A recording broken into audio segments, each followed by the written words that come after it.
ओडिशार द्वितीय बृहत्तम ब्लक तथा गजपति जिलार सर्वबृहत्तम ब्लक मोहना को एनएसी मान्यता दाबी में आंदोलन चेतावनी देइछन्ति स्थानीय पंचायतर विभिन्न संगठन। आज मोहना पंचायत कार्यालय परिसर में आयोजित एक सांबादिक सम्मेलन में चेतावनी देइछन्ति अंचलवासी।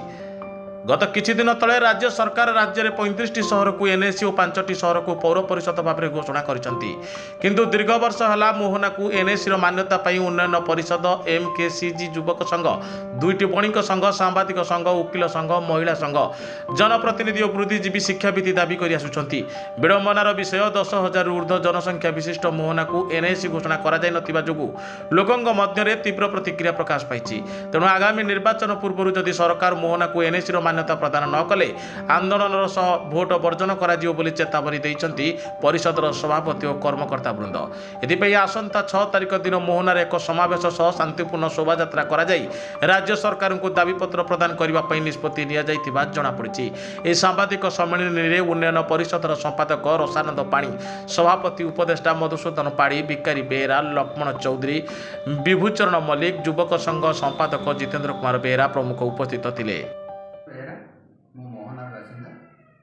एनजीओ पीस डायरेक्टर आज विशेष करके मोहना को एनएसी दाबी विभिन्न समय दाबी उपस्थापन होती आज बैठक होता कौन सब आलोचना है निष्पत्ति कौन नि आज्ञा देखु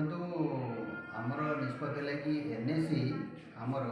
मोहना एनएसी आमर गोटे न्याय्य दाबी कारण आपड़ जानते ये स्वाधीन पाइला मोहना को पंचायत हिसाब से नि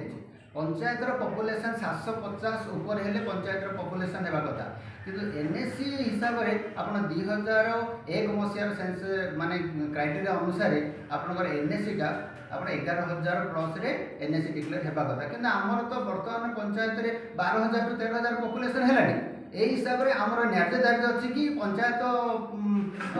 वर्तमान न होई हमको एनएसी डिक्लेयर करबा निहाती दरकार। निश्चित भाव एत सब योग्यता था सत्वे गत किसी दिन तले सरकार घोषणा कर एनएसी म्यूनिसिपाल घोषणा आई तो कहीं घोषणा हो पारानी देखु आम सरकार चिठी प्रकार आम जनसाधारण विभिन्न समय विभिन्न कागज पत्र जहाँ नथिपत्र देवा कथा आम देचु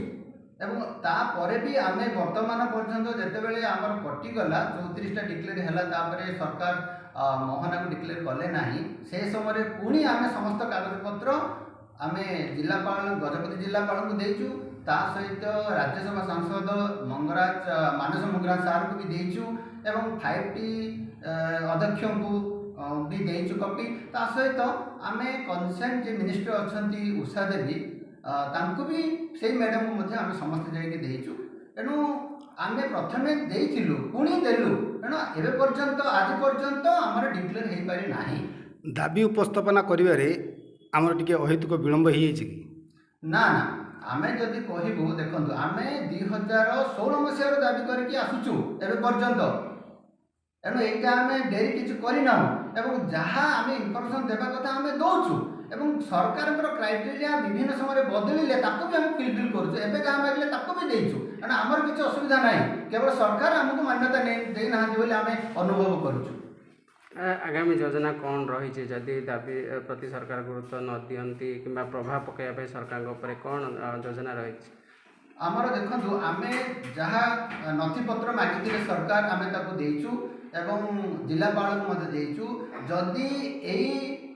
10 टू 11 तारीख भितर तार तो आउ 7-8 दिन भितर आमर जब डिक्लेयर करा न जाए ताहले आम निश्चित भाव आंदोलनात्मक नबू किंतु वर्तमान आम सरकार गोचरार्थे जनसाधारण मत अच्छी जे आम 6 तारीख दिन आगामी 6 तारीख दिन मोहना रे एक मास रैली करूँ जो द्वारा कि सरकार प्रभाव आम करूँ जे आम जनसाधारण बर्तमान एक रैली चलो आम गोटे मेमोरांडम देव सरकार को से निश्चित भाव आमको 10-11 तारीख भितर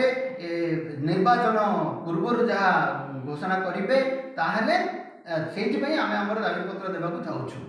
एवं आम अनुरोध करुचु सरकार को जे आमर एटा न्याय्य दाबी आम आंदोलन प्रथा पूर्व आमको एनएसी डिक्लेयर करने अनुरोध करुचु। मो ना हूँ मधुसूदन पाढ़ी अवसरप्राप्त शिक्षक और वकिल ଆଗକୁ ନିର୍ବାଚନ ଅଛି ଖୁବ୍ କମ୍ ଦିନରେ ନିର୍ବାଚନ ଆଚରଣ ବିଧି ଲାଗୁ ହୋଇଯିବାର ସମ୍ଭାବନା ରହିଛି। ୟା ଭିତରେ ଆପଣଙ୍କର ଦାବି ରହିଛି ଏନ୍ଏସି ମୋହନାକୁ ଏନ୍ଏସି ପୂର୍ବ ମଧ୍ୟ ଘୋଷଣା ହେଲାଣି କିନ୍ତୁ ମୋହନାକୁ ସାମିଲ କରାଯାଇନାହିଁ। ୟା ଭିତରେ ଘୋଷଣା କରିବେ ବୋଲି ଆପଣଙ୍କ ଆଶା ଅଛି। ଆଉ କ'ଣ କ'ଣ ସବୁ ଦସ୍ତାବିଜ ଦିଆଯାଇଛି ସରକାରଙ୍କୁ ଯାହାକି ମୋହନା ଏନ୍ଏସି ପାଇବା ପାଇଁ ଯୋଗ୍ୟତା ପାଇବ? ଯାହା ଧନ୍ୟବାଦ ଦେବି ଆପଣମାନଙ୍କୁ, ଯେହେତୁ ମୋହନକୁ ହାଇଲାଇଟ୍ କରିବା ପାଇଁ ମୋ ଆବଶ୍ୟକତା ଦୃଷ୍ଟିରୁ ଏନ୍ଏସି ଘୋଷଣା କରିବାର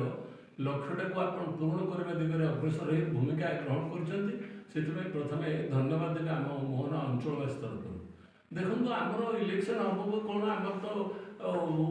ଯେବେଠୁ ଜିଲ୍ଲା ଘୋଷଣା ହେଲା ସେବେଠୁ ହିଁ ଆମର ଦାବି ରହିଛି କହିଲେ ଚଳେ। କାରଣ म्यूनिसिपालिटी पारडाखंडी एवं एनएससी काशीनगर छाड़े एवं पर्यंत यथा पूर्व तथा पर एवं पर्यंत अच्छी। मात्र आश्चर्य कथा 2000 मसीह सरकार कौन नौ जानते आप सरकारी भाव में आमर टिकस नौ कौटी जो रेजिस्ट्रेशन मोर सनंद पाड़ी मो मोहना ग्राम पंचायत लाइफ सरपंच ताजड़े समाजसेवी और एक्टिविस्ट। सर आज विशेष करके एनएसी दाबी रे मोहना अंचलवासी बारंबार दाबी होची सरकार भी अणदेखा करथिबा जा कहा जाउची घोषणा हैला किंतु मोहना को तेरे शामिल करागला नाही कौन रही योजना आगामी जेहेतु मोहना 2011 जनगणना अनुसार 10,000 प्लस जनसंख्या विशिष्ट बहुल अंचल। द्वितीय कथा मुख्यमंत्री दृष्टि आकर्षण करूँ एवं बर्तमान जहाँ सब मानदंड रही एनएसी तार समस्त मानदंड मोहना पूर्ण करुच्ची से दृष्टिकोण आमर डिमांड अच्छी आज डिमांड अच्छी आगामी दिन जो पर्यंत मोहना को सरकार विज्ञापित अंचल एनएसी घोषणा करना से पर्यंत आम प्रचेषा जारी विभिन्न माध्यम पत्र पत्रिका मीडिया माध्यम लोक माध्यम प्रशासन माध्यम दायित्व उपस्थापन विशेषकर जेहेतु मोहना जनसंख्या समानुपात बढ़ी बढ़ी चली सहित अंचलर आर्थिक विकास एवं विकास अभिवृद्धि मोहना योग्यता होबार आवश्यक अच्छी। तेणु मोहना तुरंत एनएसी मान्यता आम दाबी रही। सर साधारणतः 6,000 रु कम जनसंख्या विशिष्ट अंचल को सरकार एनएसी मान्यता देले किंतु मोहनार बहुत दिन दाबी सरकार एप्रति ध्यान दौना आप भावुं कि जे सरकार मोहना प्रति वैमात्रिक मनोभाव रही सरकार वैमात्रिक मनोभाव को तो आम किसी माने विशेष भाव तो आम कहींपारे किंतु तांकर चिठी प्रकार जहाँ आमको इन्स्ट्रक्शन आसला पंचायत को 2011 जनगणना अनुसार से 10,000 संख्या मागिते से अनुसार आमर 10,774 जनसंख्या अच्छी। तेणुक आम समस्त तथ्य देचु उपस्थापन करूँ। तेणुक आम आशा रही निश्चित भाव मोहना एनएसी प्राप्त कर।